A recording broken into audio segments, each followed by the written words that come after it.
Hello students, very good morning to all of you and एक बार फिर से गाइज आपका स्वागत है हमारे यूट्यूब चैनल द कॉमर्सनेस पर and my self CS Gaurav. Guys आज हम यहाँ पर क्या डिस्कस करने वाले हैं, आज की क्लास जो होने वाली है वो होने वाली है क्लास 12 बिजनेस स्टडीज, एक ऐसा टॉपिक जो हमने शायद डिस्कस नहीं किया। सर टॉपिक का नाम है management as a profession. Management as a profession की मैनेजमेंट एक प्रोफेशन है या नहीं, ये हमारा स्किप हो गया था टॉपिक कि मैनेजमेंट साइंस थी, ये हमने डिस्कस किया, आर्ट है ये डिस्कस किया, कैसे है कैसे नहीं है ये डिस्कस कर लिया था, लेकिन प्रोफेशन है या नहीं ये हमने डिस्कस नहीं किया। तो फिर से वही बात आ जाती है, sir management as a profession यानी कि मैनेजमेंट एक प्रोफेशन है या नहीं, ये बात जानने से पहले हमें ये जानना पड़ेगा कि सर प्रोफेशन होता क्या है। प्रोफेशन होता क्या है, तो देखो प्रोफेशन क्या होता है मैंने लिख रखा है, अगर ना दिखाई दे रहा हो तो मैं बोलूंगा तो आप लिख लेना। प्रोफेशन क्या होता है सर, प्रोफेशन एक इकोनॉमिक एक्टिविटी होती है कंडक्टेड बाय पर्सन। पहली बात इकोनॉमिक एक्टिविटी यानी इसके थ्रू क्या कमाया जाता है, पैसा कमाया जाता है। Conducted by person having special knowledge and skills, और ये किया किसके द्वारा जाता है, प्रोफेशन कैरिड ऑन किसके द्वारा किया जाता है, ऐसे पर्संस के द्वारा जिनके पास नॉलेज भी है और स्किल्स भी है। समझेंगे अभी। सर्व वेरियस सेक्शंस ऑफ सोसाइटी, और वो वेरियस सेक्शंस को सर्व करता है। सर फॉर एग्जांपल अगर हम बात करें डॉक्टर, क्या डॉक्टर एक प्रोफेशन है, सर बिल्कुल है। क्या उनमें ये कैरेक्टरिस्टिक्स हैं, आओ देखते हैं। क्या डॉक्टर जब अपने क्लिनिक पे बैठते हैं तो क्या उनका मोटिव क्या होता है, पेशेंट को ठीक करना, लेकिन क्या पेशेंट को सिर्फ फ्री में ठीक कर रहे होते हैं, नहीं पैसे ले रहे होते हैं। तो प्रोफेशन इकोनॉमिक एक्टिविटी है, बिल्कुल सर। अच्छा अब एक बच्चा मेरे पास आया, कह रहा सर मेरे पास भी ना एक अच्छा सफेद कोट है और 10-10 रुपए में आजकल तो मैंने देखा है वो ग्लव्स भी मिल रहे हैं, जो वो होते हैं, कौन से ग्लव्स होते हैं जो हाथ में पहनते हैं, सर्जिकल ग्लव्स, वो भी मिल रहे हैं। सर मैं भी डॉक्टर बन जाता हूँ, क्या दिक्कत है, चश्मा तो है ही मेरे पास, राइटिंग मेरी वैसी बहुत गंदी है, तो कह रहे मैं भी डॉक्टर बन जाता हूँ, क्या ऐसा पॉसिबल है, नहीं। कह रहे सर प्रोफेशन केवल किनके द्वारा कंडक्ट किया जा सकता है, having special knowledge and skill. Sir बहुत मेहनत करनी पड़ती है, रात रात भर जगना पड़ता है, पढ़ना पड़ता है, तब जाके क्या बनते हैं, प्रोफेशनल बनते हैं। तो प्रोफेशन जो है वो केवल किसके द्वारा कैरिड ऑन किया जा सकता है, having special knowledge and skills. आगे कहता है सर जो प्रोफेशन होता है वो सर्व करता है वेरियस सेक्शंस ऑफ सोसाइटी को। जाहिर सी बात है सर अलग अलग लोगों को सर्व करते हैं डॉक्टर। अगर डॉक्टर की हम प्रोफेशन बात कर रहे हैं तो डॉक्टर बुजुर्गों का भी इलाज करता है, बच्चों का भी इलाज करता है, औरतों का भी, अलग अलग सेक्शंस को सर्व कर रहा होता है। कोई कोई डॉक्टर जो वेटरनिटी डॉक्टर होते हैं, मतलब जानवरों के जो डॉक्टर होते हैं, वो जानवरों का इलाज करते हैं, तो अलग अलग सेक्शंस को भी ये सर्व करते हैं। तो प्रोफेशन क्या है, अगर डेफिनेशन तोड़ तोड़ के देखिए तो profession is an economic activity conducted by a person having special knowledge and skills for serving various sections of society. दिमाग में क्या आना चाहिए सर, डॉक्टर पैसे के लिए काम करता है, क्या कोई भी बन सकता है, नहीं, स्पेशल नॉलेज एंड स्किल्स होनी चाहिए, और वो सर्व करेगा किनको, वेरियस सेक्शंस ऑफ सोसाइटी को। That is what a profession called, क्योंकि प्रोफेशन की सर डेफिनेशन भी पेपर में पूछी जा सकती है, तो आपको याद होनी चाहिए डेफिनेशन भी, ठीक है। और डेफिनेशन को याद करने का सबसे बेस्ट तरीका यही है कि तोड़ तोड़ के लिख लो, जैसे अभी मैंने लिखा था। बुक में पूरी की पूरी डेफिनेशन एक लाइन में लिख रखी है, पैरा में लिख रखी है, लेकिन जब आप पूरे पैरा को पढ़ते हो तो आपको याद करना, लर्न करना थोड़ा सा टिपिकल लगता है, लेकिन जब आप उसे तोड़ तोड़ के पढ़ते हो तो आपको इजी लगता है। खैर अब हम पढ़ेंगे सर मैनेजमेंट एक प्रोफेशन है या नहीं। प्रोफेशन क्या है ये तो हमें पता चल गया, लेकिन हमें चेक करना है कि मैनेजमेंट एक प्रोफेशन है या नहीं। तो देखो सर क्या मैनेजमेंट एक प्रोफेशन है या नहीं, देखते हैं। एक कहानी लिखते हैं छोटी सी फटाफट से, फिर आपको याद आ जाएगा। 5 टेस्ट करने हैं इसमें। आर्ट वाले में हमने कितने टेस्ट किए थे, 3, साइंस वाले में कितने किए थे, 3, लेकिन इसमें कितने करने हैं, 5। अब देखो वो 5 टेस्ट कौन कौन से हैं। CS मैं कंपनी सेक्रेटरी हूं और कंपनी सेक्रेटरी बनने की कहानी लिखते हैं, देखो छोटी सी, फटाफट से आपको याद हो जाएगा कि वो 5 टेस्ट कौन से हैं। ऐसे याद करोगे तो शायद एक आध भूल जाओगे पेपर में, लेकिन जैसे मैं करा रहा हूं वैसे करोगे तो शायद नहीं भूलोगे, बाकी सर आपकी मर्जी है। ICSI में लिखो, अगर CS बनना है तो CS बनने के लिए क्या करना पड़ता है, सबसे पहले ICSI में यानी कि institute of company secretaries of India में एडमिशन लेना पड़ता है। तो लिखो ICSI में एडमिशन, कोई बच्चा CA करना चाहता हो तो CA की लिख सकता है, ICA अपनी अपनी ख्याल है जी। आईसीएसआई में एडमिशन लेना पड़ता है या लेना होता है, कॉमा, उसके बाद क्या करना पड़ता है? सर पढ़ना भी तो पड़ता है।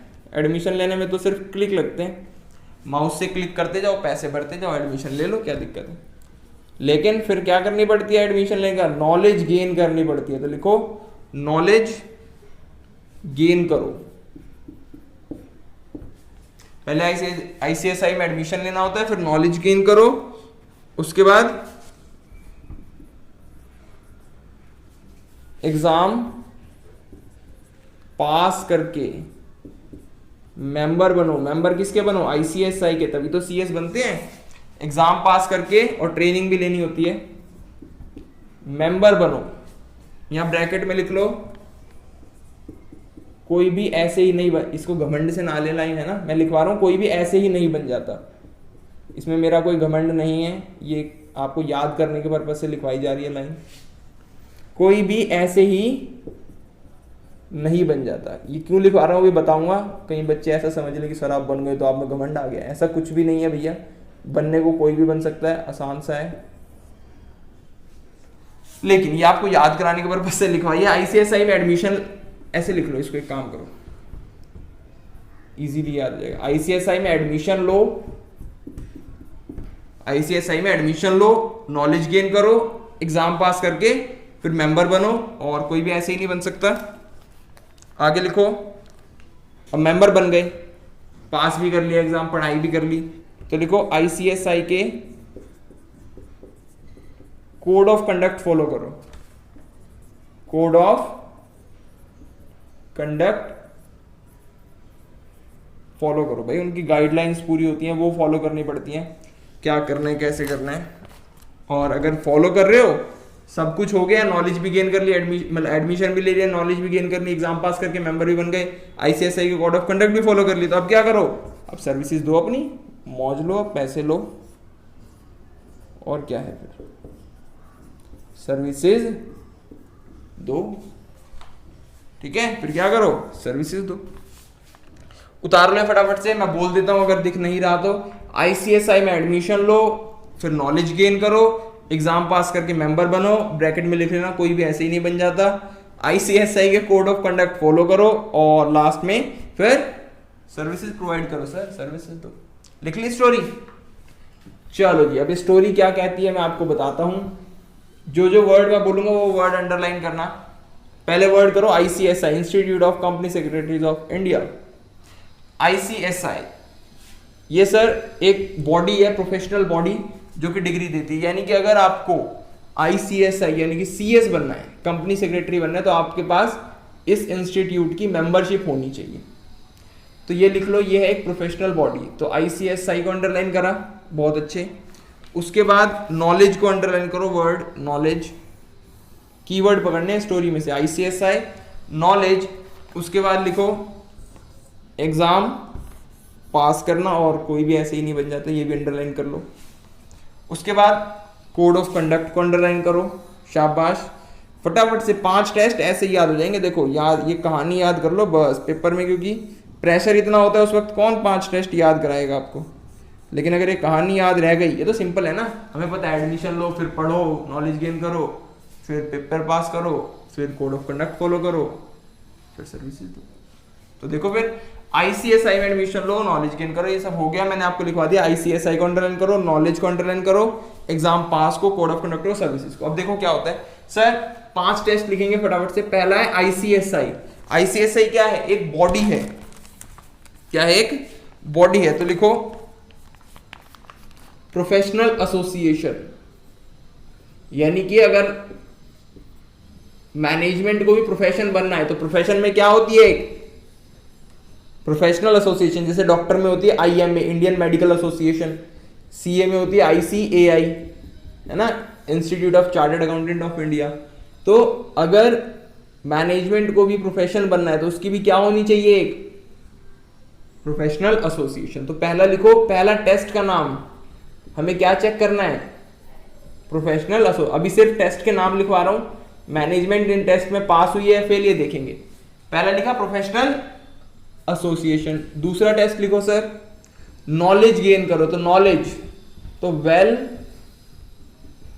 डिफाइंड बॉडी ऑफ नॉलेज, ये साइंस में भी था, एज अ साइंस जब हम चेक कर रहे थे मैनेजमेंट को, तो ये तो याद ही रह जाएगा आपको, साइंस वाला ही टेस्ट है। Well defined body of knowledge, exam पास करो ऐसे ही कोई भी नहीं बन जाता, यानी कि रेस्ट्रिक्टेड एंट्री, यानी कि अगर आपको मेंबर बनना है, डिग्री चाहिए, तो आपको क्या करना पड़ेगा, एग्जाम पास करना पड़ेगा, ऐसे ही आप उसके मेंबर नहीं बन सकते, इसलिए मैंने लाइन लिखवाई थी, मेरे में कोई घमंड नहीं है चलो, रेस्ट्रिक्टेड एंट्री, रेस्ट्रिक्टेड एंट्री। उसके बाद लिखो code of conduct, code of conduct, और लास्ट में लिखो सर्व द सोसाइटी, ये स्टोरी मिटा देता हूं, सर्व द सोसाइटी, ये service motive, sorry service motive, यानी कि आपका जो मोटिव हो क्या होना चाहिए, अपनी सर्विसेज प्रोवाइड करना, राइट। ये नहीं आपने डॉक्टर बन गए और मर्डर करते हो, तो क्या आप प्रोफेशनल कहलाओगे, सर प्रोफेशनल तो कहलाओगे, प्रोफेशनल किलर कहलाओगे फिर, है ना। तो यानी कि जिस फील्ड में जो नॉलेज आपने गेन करी उसी से रिलेटेड आपको क्या देनी पड़ेगी, सर्विस देनी पड़ेगी। तो किसी भी चीज को अगर प्रोफेशन होना है, किसी भी चीज को अगर प्रोफेशन होना है, तो उसको 5 टेस्ट पास करने पड़ते हैं। कौन कौन से? पहला, प्रोफेशनल एसोसिएशन होनी चाहिए, उसकी भी। दूसरा, उसकी well defined body of knowledge होनी चाहिए। तीसरी, रेस्ट्रिक्टेड एंट्री होनी चाहिए। फोर्थ, कोड ऑफ कंडक्ट होना चाहिए। फिफ्थ, सर्विस मोटिव होना चाहिए। अब देखते हैं मैनेजमेंट में क्या क्या होता है, यानी मैनेजमेंट इसमें से कितने टेस्ट पास कर पाती है। ठीक है, एक सेकेंड, चलिए जी। अब देखते हैं क्या मैनेजमेंट ने जो हमने टेस्ट पढ़े वो पास कर पाए हैं या नहीं कर पाई। देखो जी, पहले टेस्ट का नाम क्या था सर? सर पहले टेस्ट का नाम है प्रोफेशनल एसोसिएशन। क्या मैनेजमेंट के पास कोई प्रोफेशनल एसोसिएशन है या नहीं? आपको क्या लगता है? सर हमने तो आज तक सुना नहीं कि किसी खास इंस्टीट्यूट से आपको डिग्री लेनी पड़ेगी तभी आप मैनेजर बन पाओगे, या फिर ऐसा भी जरूरी नहीं है कि आपको डिग्री लेनी ही पड़ेगी मैनेजर बनने के लिए। ऐसा तो कहीं भी, अगर आप अच्छे मैनेजर, अगर आपके अंदर अच्छी स्किल्स है तो आप मैनेजर बन सकते हो। क्या डिग्री लेना जरूरी है? ऐसा नहीं है। तो यानी कि किसी भी ऐसा कुछ नहीं है कि कोई प्रोफेशनल एसोसिएशन होनी चाहिए। जैसे डॉक्टर के केस मैंने आपको बताया कि कौन होती है, IMA होती है, और लॉयर के केस में बार काउंसिल ऑफ इंडिया होती है, कंपनी सेक्रेटरीज के केस में ICSI, CA के केस में ICAI। लेकिन मैनेजमेंट के केस में ऐसा नहीं होता है। हाँ, एक बॉडी जरूर अब बनाई गई है, AIMA, all India management association, लेकिन अभी भी ऐसा जरूरी नहीं किया गया कि अगर आपको मैनेजर बनना है तो आपको ये डिग्री, मतलब यहां से कोई मेंबरशिप लेनी पड़ेगी। तो ऐसा कोई प्रोफेशनल एसोसिएशन अभी इनका नहीं है, बिल्कुल भी नहीं है। तो यहां पे लिख लो, on this basis management can not be accepted as profession.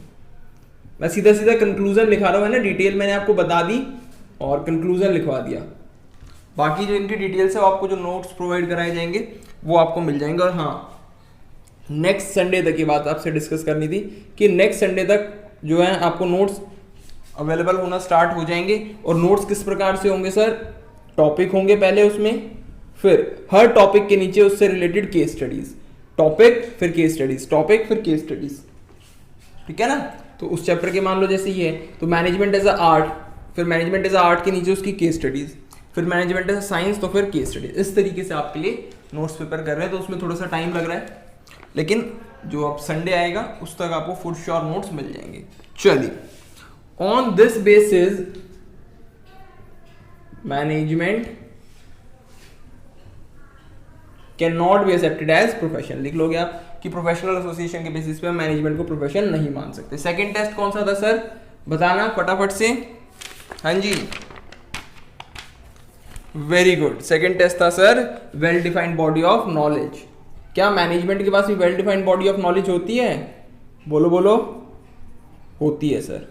तो इस बेसिस पे, अगर हम well defined basis of knowledge के बेसिस पे बात करें, तो मैनेजमेंट को माना जा सकता है, क्योंकि इनकी भी अपनी थ्योरीज और अपने प्रिंसिपल्स होते हैं। तो लिख लो, on this basis well defined body of knowledge के बेस पे, on this basis management can be considered as profession. क्यों? क्योंकि प्रोफेशन में भी बहुत सारी थ्योरीज, बहुत सारे प्रिंसिपल्स होते हैं, और मैनेजमेंट में भी बहुत सारी थ्योरीज, बहुत सारे प्रिंसिपल्स हैं। थर्ड टेस्ट का नाम सर फटाफट से, थर्ड टेस्ट का नाम था सर रेस्ट्रिक्टेड एंट्री। क्या प्रोफेसर में रेस्ट्रिक्टेड एंट्री होती है? जी सर, हम ये तो हमने याद करा, कोई भी पास ऐसे ही नहीं बन जाता। लेकिन क्या मैनेजमेंट में रेस्ट्रिक्टेड एंट्री होती है? नहीं, तो मैनेजमेंट में रेस्ट्रिक्टेड एंट्री नहीं होती, यानी कि किसी, फिर से वही बात आ गई, किसी एसोसिएशन से या किसी ऐसे से डिग्री नहीं लेनी पड़ती, ठीक है ना, तो रेस्ट्रिक्टेड एंट्री नहीं होती। So on this basis management can not be accepted as a profession, तो फेल हो गया सर इसमें भी। 2-1 इज स्कोर, 2 में फेल, 1 में पास। चलिए आगे बढ़ते हैं सर, देखते हैं चौथा टेस्ट।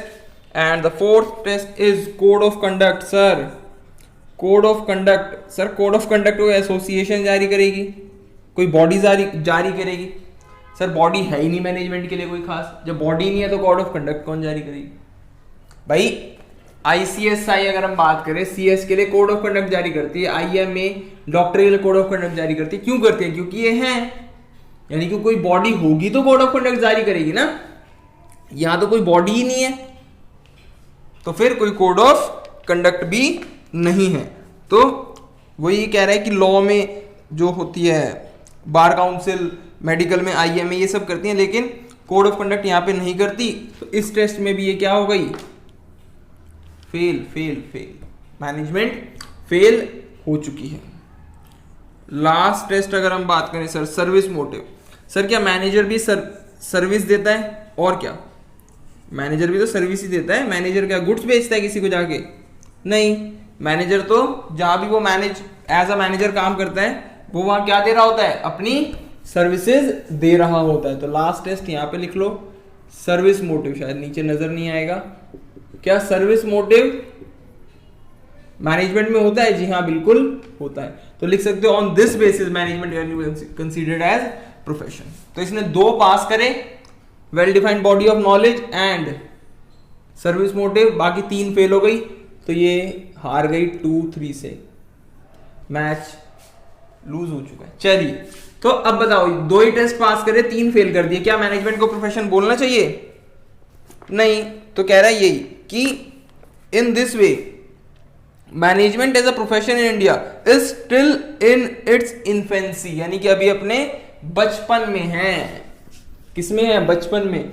थोड़े थोड़े टेस्ट पास करे हैं, थोड़े थोड़े अभी ज्यादा रह रहे हैं। तो लिख लो कंक्लूजन, ये जरूर लिखना, जरूर। अगर पेपर में आ गया मैनेजमेंट एज अ प्रोफेशन, तो आपको कंक्लूजन जरूर लिखना पड़ेगा।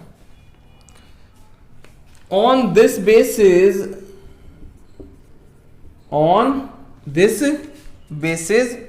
management